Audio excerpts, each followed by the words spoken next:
recording. Okay, welcome to the question answers series of the weed presentation with Charla Elizabeth.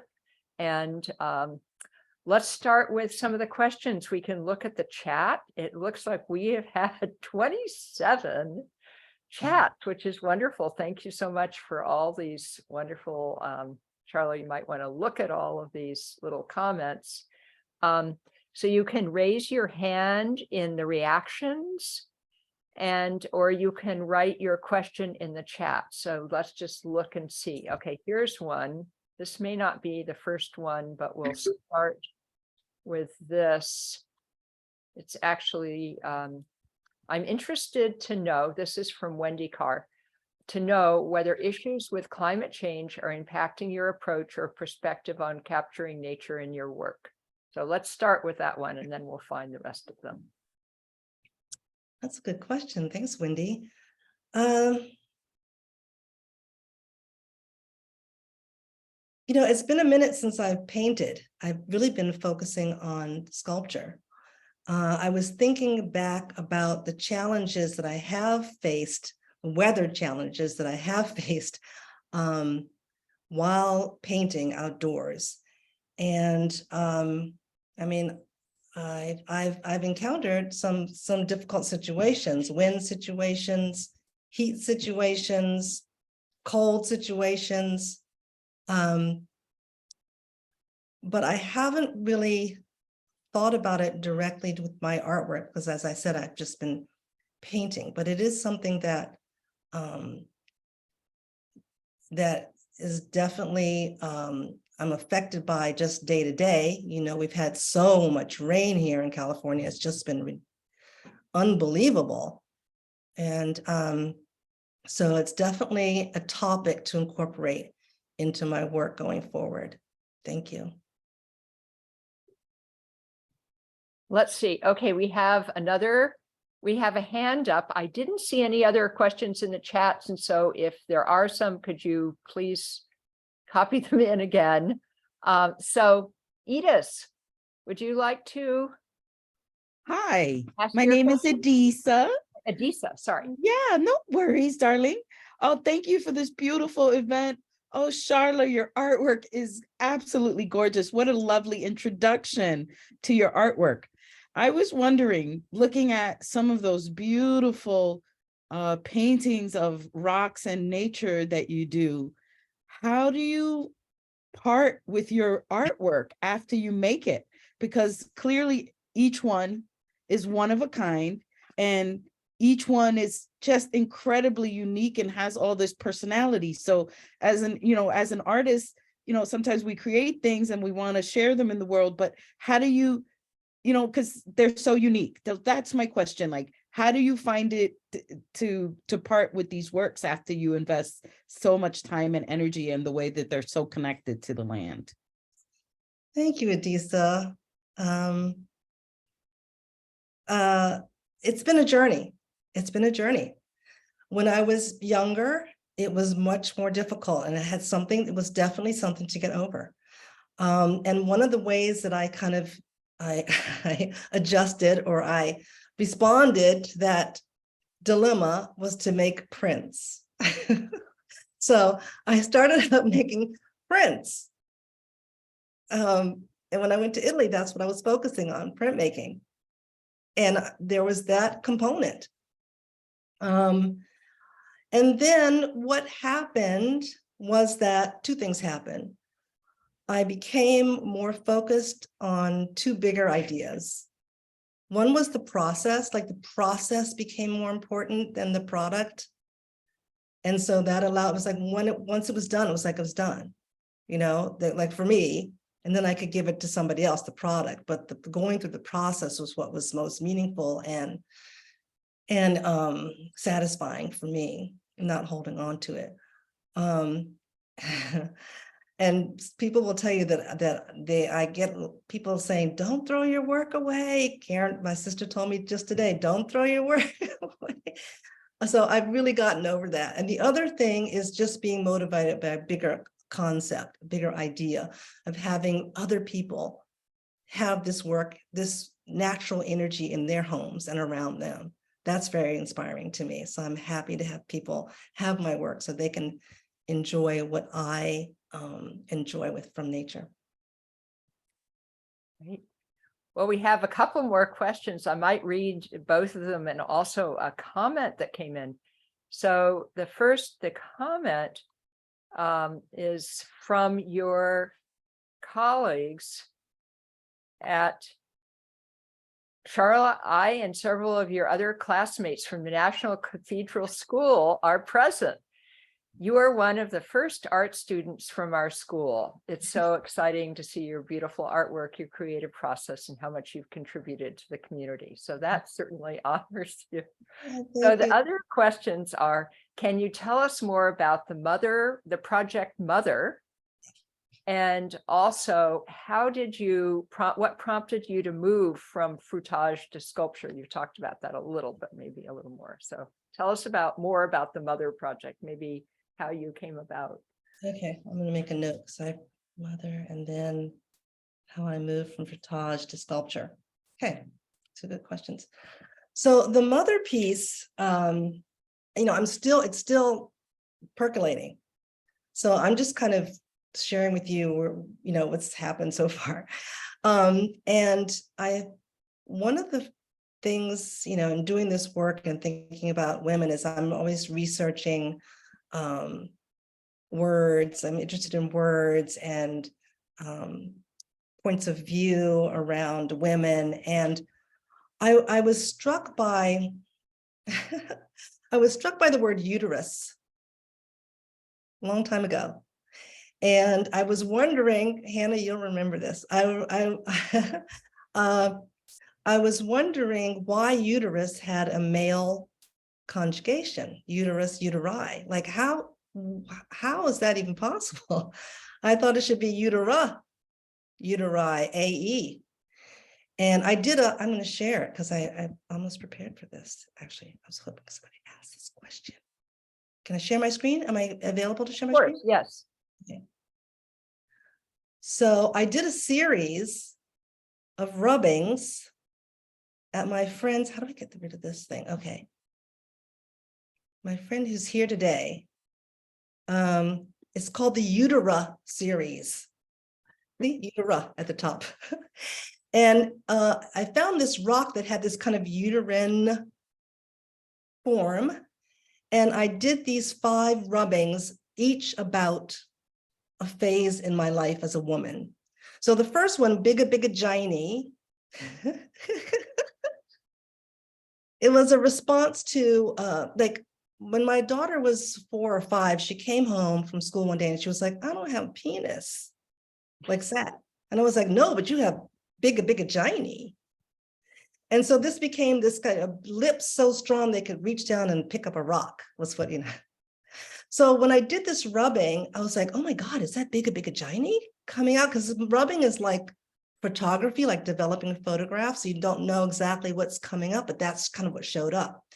And then the second one is called Oracle. And this was speaks to an interaction I had with the guru, a woman who's guru. And then the third one was my broken heart was in my head. And the fourth one was light at the end of the tunnel. And the fifth one was the light inside that kind of speaks to pregnancy. So anyway, I've been thinking about these uterus situations for a minute. And when I looked up the word uterus in the thesaurus, what came up were things like hollow, haunt, just kind of like empty words. And I was like, wait a second, where's like sanctuary and temple and nest and all the things that I think of when I think of a womb? So in thinking about Mother, I wanted to create a piece that both men and women could get behind. And I thought that would be a possibility. But when I think about Mother in this sense, it's not Mother as parent, it's Mother as womb. And so that's kind of, and then I have some also ideas about political ideas, like what's the value that we put on this, and how can I make my imagery and my materials speak to some of the oppression or controversy or political conversations around the value of a woman, value of a mother. So that's mother. And then how did I move from frottage to sculpture?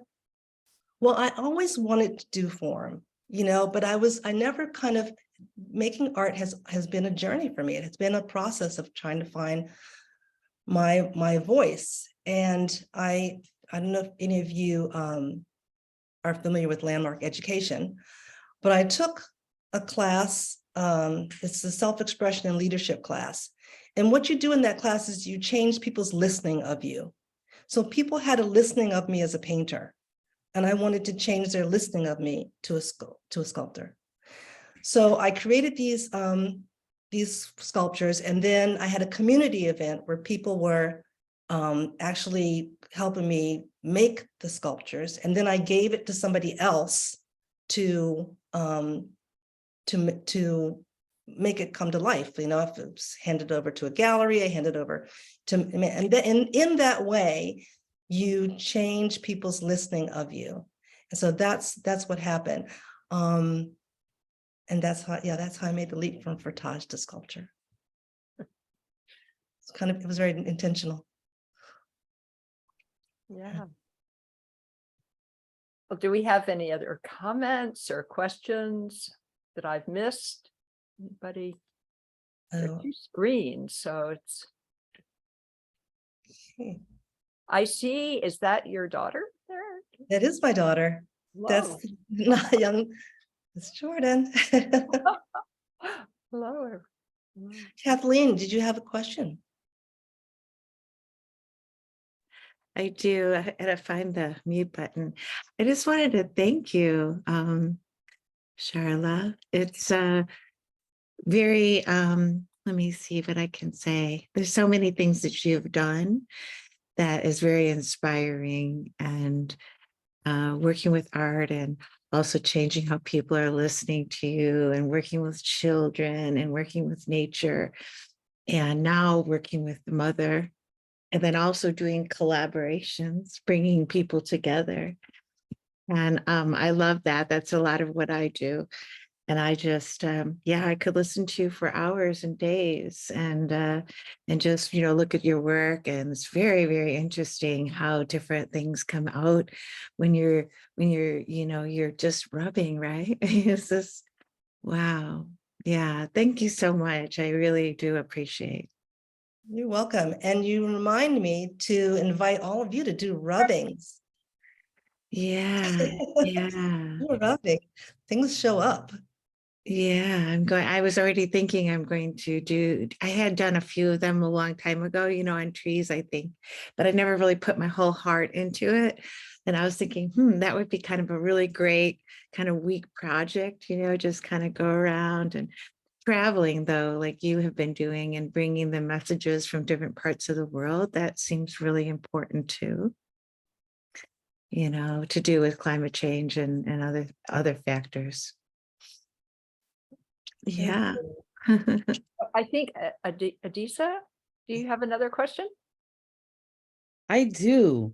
Right. I was thinking about those wonderful, were they stones that you found in the Adriatic Sea? Yes. I was wondering if you could talk a little bit more about that, because that to me is fascinating, the way we sort of attract things to ourselves, or energy, even people, right? When we're ready to find a certain energy, we magnetize them. And what was that like for you? And if you could share a little bit more. And also, are you gonna circle back to those with your art?